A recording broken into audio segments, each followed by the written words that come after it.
Hello everyone, welcome to my channel entertaining words world of entertainment.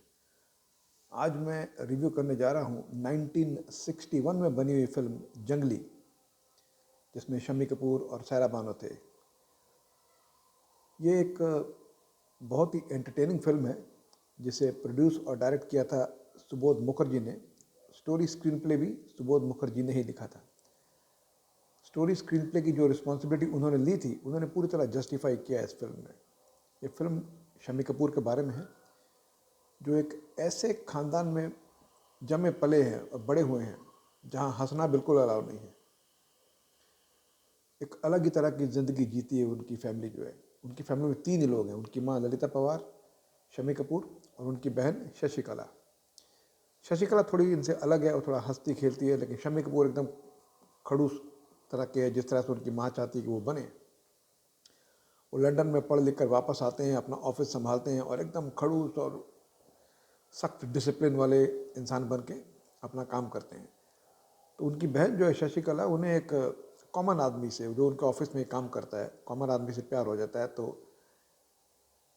किस तरह से उसे बाहर निकाला जाए, तो उनका जो फैमिली एडवाइज़र है ये कहता है कि आप इन्हें 2-3 महीने के लिए शम्मी कपूर के साथ, शम्मी कपूर किसी काम से कश्मीर जा रहे थे तो बोले वहाँ भेज दीजिए, थोड़ी 2 महीने रहेगी तो सब भूल भल जाएगी, then when she comes back things will be normal.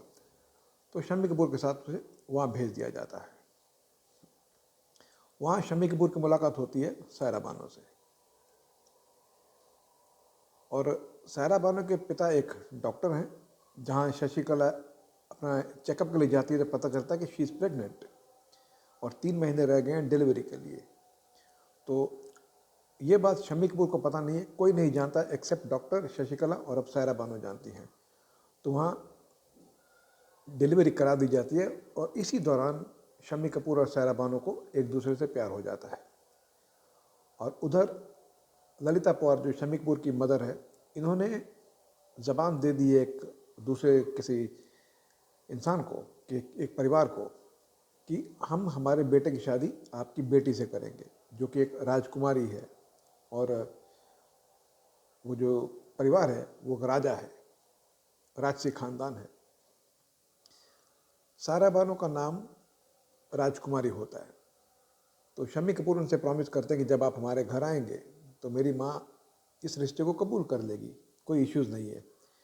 और शम्मी कपूर जब ही falls in love with Saira Banu, वो कम्प्लीटली चेंज हो जाते हैं, हंसने खेलने लग जाते हैं आम इंसानों की तरह, उस लाइफ को एंजॉय करने लग जाते हैं। वो जो उनमें एक अकड़ूपन था, खड़ूसपन था, वो निकल के एकदम चुलबुले तरह के इंसान बनते हैं। जब वापस आते तो उनकी माँ बहुत हैरान होती है देख कर कि ये क्या बन गया है मेरा बेटा। और एक तरह से जिस तरह से अपनी माँ को गले लगते हैं तो उन्हें अच्छा भी लगता है। वो जाकर अपने पति को बोलती है कि आज जिस तरह से मेरे गले वो लगा, मुझे अच्छा भी लगा। तो जब सायरा बानो के पिता आते हैं, बोलते हैं मेरी बेटी है राजकुमारी, तो ललिता पवार तो इतनी खड़ूस थी कि इन्होंने कभी, जो राजा थे और उनकी बेटी थी, उन्हें कभी मिली ही नहीं थी, सिर्फ उनके बेटे से मिली थी। तो जब ये बोलते कि राजकुमारी है तो ललिता पवार ये समझ लेते कि ये वही राजकुमारी है। तो यहाँ थोड़ा सा कन्फ्यूजन पैदा होता है। और जब जो असली परिवार है, जो अपने आप को बता रहा है कि हम राजा है, हमारी बेटी राजकुमारी है, वो दरअसल एकदम कंगाल हो चुके लोग हैं जो कर्जे में डूबे हुए हैं।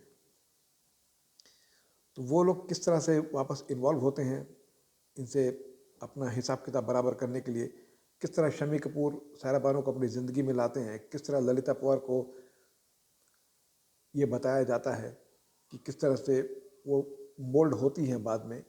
और इन बिटवीन शशिकला एक बेटे को जन्म दे देती हैं, जिसे ये सायरा बानो के पास छोड़ के आ जाते हैं कश्मीर में। और किस तरह से जब वो राज खुलता है तो सायरा बानो रिएक्ट करती हैं, ये सब धीरे धीरे इस फिल्म के क्लाइमैक्स की तरफ जाता है, जो बहुत ही इंटरेस्टिंग लास्ट के 30 मिनट्स है, जो आपको पूरी तरह से एंटरटेन करते हैं।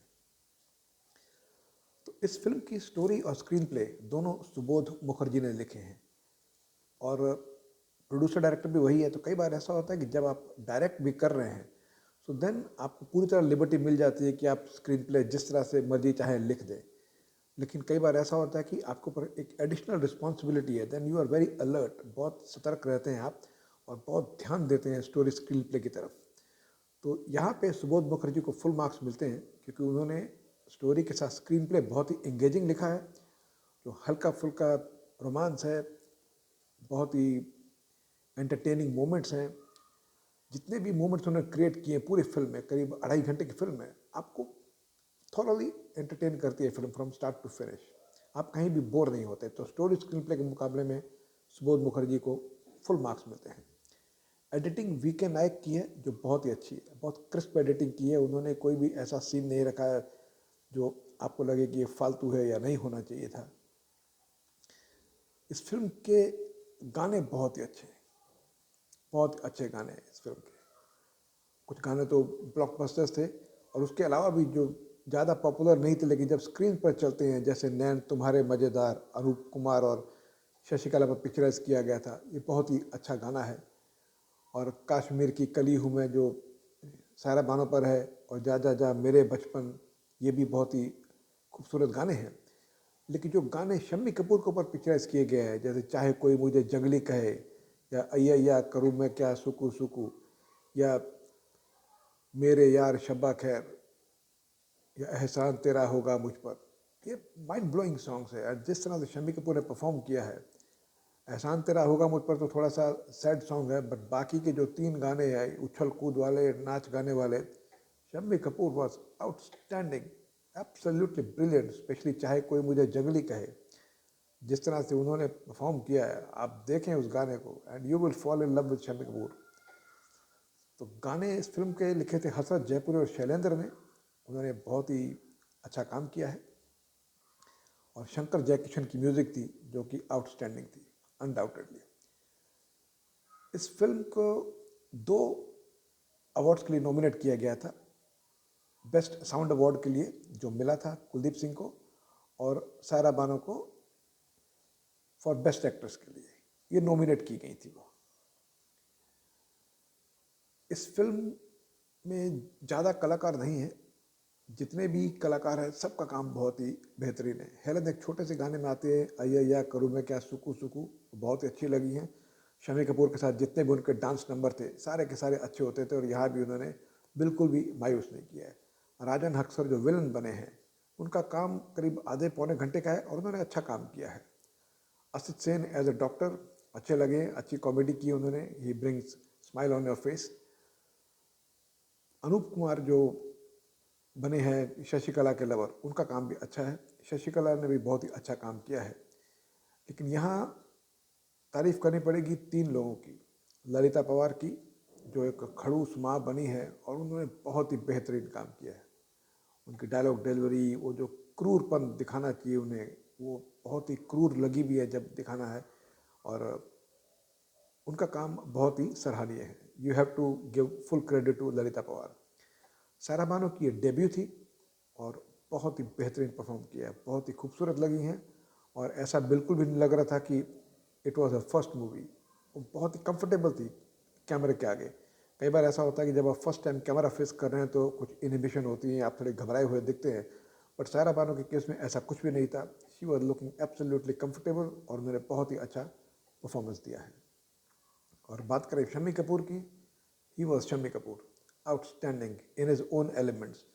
शम्मी कपूर के परफॉर्मेंस को डिफ़ाइन करना इतना आसान नहीं होता, क्योंकि वो उनका अलग ही अंदाज है।